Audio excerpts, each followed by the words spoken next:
बिस्मिल्लाहिर्रहमानिर्रहीम। अस्सलाम वालेकुम वीवर्स, उम्मीद है आप हमेशा की तरह सेहत की बेहतरीन हालत में होंगे।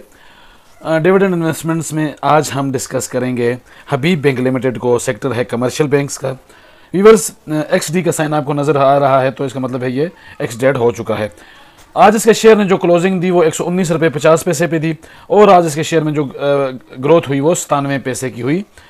118 रुपये 50 पैसे पर शेयर ओपन हुआ, 119 रुपये 95 पैसे पर हाई लगा, 118 रुपये 3 पैसे पर इसने लो लगाया और इसमें जो शेयर की खरीद फरोख्त हुई वो 9,85,098 रुपये की हुई।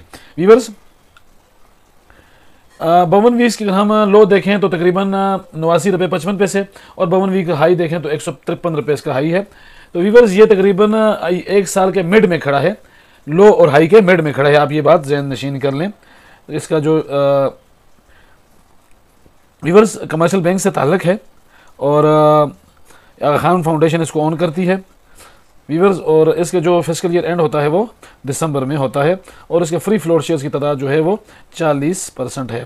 तो इसके साथ मैं आपको हाफ ईयरली इसका रिजल्ट भी बता देता हूँ। वीवर्स, अब मैं आपको सरमाया.pk पे ले आया हूँ और हम इसका जो है वो एक माह का चार्ट देखेंगे, ग्राफ देखेंगे। तो एक माह का जो हाई है वो तकरीबन इसका जो लगा है वो 137 रुपये 86 पैसे पर लगा है और वीवर्स इसने एक माह के दौरान एक अच्छी खासी जो गिरावट दिखाई है, तकरीबन 118 रुपये 93 पैसे इसमें कम से कम लगा है एक माह के दौरान। अभी अगर हम बात करें इसकी परफॉर्मेंस की तो एक साल में जो इसकी परफॉर्मेंस रही है, ग्रोथ रही है वो 22% तकरीबन रही है। वीवर्स, पिछले एक माह से आप ये मैंने आपको ग्राफ पर भी बताया कि इसने तकरीबन 10% की गिरावट दिखाई है। स्नैपशॉट थोड़े से देख लेते हैं तो 175 बिलियन की कंपनी है फ्रेंड्स और बीटा वैल्यू 1.07 है, यानी ये ट्रेड होता है मार्केट में थोड़ा बहुत। अगर हम डिविडेंड देखें तो जो इसने ट्रेलिंग 12 मंथ में जो डिविडेंड दिया वो तकरीबन 14 रुपये 25 पैसे का दिया है।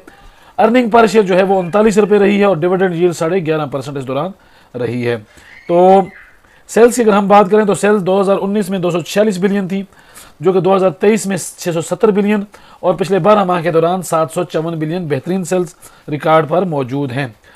नेट प्रॉफिट मार्जिन और ग्रॉस प्रॉफिट मार्जिन में बेहतरी है और अगर नेट प्रॉफिट मार्जिन की बात करें तो 2019 में 6% और 2023 में 8.48%, तो इसमें बेहतरी आप कह सकते हैं। वीवर्स, डिविडेंड के हवाले से हम इसको ज़रा बारीकबीनी से देखेंगे। 2019 से अगर हम बात करें तो इसने जो अर्निंग पर शेयर दी वो 10 रुपये दी, 10 रुपये 27 पैसे।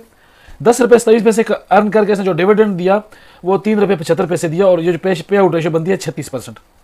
इस तरह 2020 में 21 रुपये का इसने अर्निंग पर शेयर दी, 21 रुपये फी शेयर कमाए, 5 रुपये 50 पैसे इसने दिए और जो डिविडेंड यील्ड है वो 4.16% रही और इसने जो पे आउट दी वो 26% दी, जो कि अच्छी नहीं थी। 2021 में इसने 23 रुपये 23.5 रुपये अर्न किए, जिसमें से 7.5 रुपये इसने दिए। डिविडेंड यील्ड जो है वो 6.43 और पे आउट रेशो 32% रही। 2022 की अगर हम बात करें तो 2022 में इसकी अर्निंग पर शेयर कम हुई, 21 रुपये रही, जिसमें से इसने 6 रुपये 75 पैसे दिए। 11% 10.5% इसकी डिविडेंड यील्ड रही और इसने जो पे आउट दिया वो 32% का दिया। 2023 की अगर हम बात करें तो इसने तकरीबन 39 रुपये अर्निंग पर शेयर दी, 9 रुपये 75 पैसे, 10 रुपये इसने डिविडेंड दिया। डिविडेंड यील्ड जो बनी वो 8.58 पैसे बनी, 8.58% बनी और 25% पे आउट रेशो रही। ट्रेलिंग 12 मंथ की अगर हम बात करें तो डिविडेंड इसने जो अर्निंग की वो तकरीबन 40 रुपये की, उसमें जो है वो पे आउट जो दिया वो तकरीबन 14 रुपये का दिया। डिविडेंड यील्ड 11.5% रही और पे आउट रेशो 36% रही। तो वीवर्स, अर्निंग पर शेयर की अगर हम बात करें तो 2019 में 10 रुपये थी, जो कि 2023 में 38-39 रुपये रही, जो कि इंतहाई शानदार रही। वक्त गुजरने के साथ साथ इसमें बेहतरी आई। जितनी अर्निंग पर शेयर रही उतनी डिविडेंड नहीं दिया इसने, यानी कि अच्छी खासी अर्निंग रही लेकिन इसने पिछले 5 सालों में डिविडेंड कम दिया, डिविडेंड यील्ड कम रही और उस पर कैश पे आउट रेशो भी इसने कम ही दी। तो अगर हम इसको देखें तो मैं थोड़ा आपको इसको प्राइस टू अर्निंग रेशो दिखा देता हूँ। Viewers, price to earning ratio की अगर हम बात करें तो 2019 से लेकर 2023 तक इसकी प्राइस टू अर्निंग रेशो में इंतहाई बेहतरी आई है, और ट्रेलिंग 12 मंथ के हिसाब से भी 3.15 है, तो उसमें इंतहाई बेहतरी है। 2019 में इसकी प्राइस टू अर्निंग रेशो जो थी वो 15 रुपये थी, 15 थी, जो कि 15 थी, जो कि कम होकर 2023 में 2.86 रही, और ट्रेलिंग 12 मंथ में 3.15 रही। अभी ये एक्स हुआ है, तो इसने डिविडेंड का ऐलान किया है। व्यूअर्स, इसने जो हाफ ईयरली डिविडेंड अनाउंस किया 4 रुपये का हाफ ईयरली, और इससे पहले ये इंटरम डिविडेंड भी 4 रुपये का दे चुका है। अगर आप इसमें 4 रुपये के डिविडेंड लेना चाहते हैं तो इसमें जो एक्स डेट बनती है, मैं आपको बता देता हूँ। इसकी जो एक्स डेट बनती है वो है 26 मीटिंग हेल्थ 26 अगस्त, और 1 मिनट व्यूअर्स,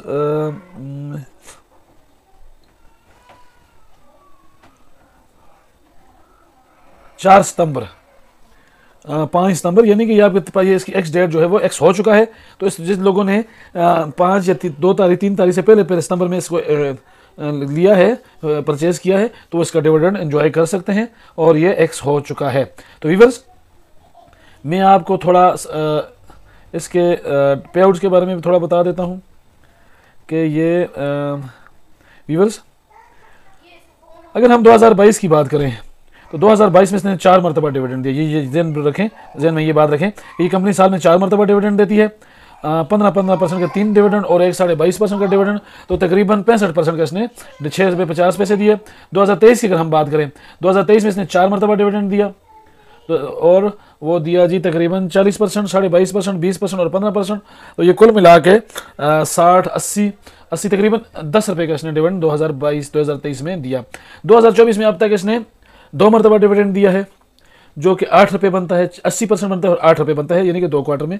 व्यूअर्स, डिविडेंड के हवाले से तो इसमें ग्रोथ आई है, लेकिन इतनी ग्रोथ नहीं है जितनी कि इसकी अर्निंग पर शेयर में आई है और उस हिसाब से इसके डिविडेंड में आई है। तो तकरीबन आप इसको 50 की रेटिंग दे सकते हैं। यूनाइटेड बैंक इससे काफ़ी बेहतर परफॉर्म कर रहा है, मीज़ान बैंक इससे काफ़ी बेहतर परफॉर्म कर रहा है, और MCB इससे काफ़ी बेहतर परफॉर्म कर रहा है। बिगिनर्स के लिए मेरी एडवाइस ये है कि वो किसी भी शेयर में इन्वेस्टमेंट से पहले उसको अच्छी तरह स्टडी करें और उसके बाद उसमें इन्वेस्टमेंट्स करें, क्योंकि पाकिस्तान स्टॉक एक्सचेंज में बेपनाह डिविडेंड और प्रॉफिट के साथ नुकसान का अंदेशा भी होता है। उम्मीद है आज की वीडियो आपको पसंद आई होगी। इसको लाइक करें, मेरे चैनल इन्वेस्ट अगेन को सब्सक्राइब करें। मिलते हैं अगली वीडियो में, तब तक के लिए अल्लाह हाफिज़।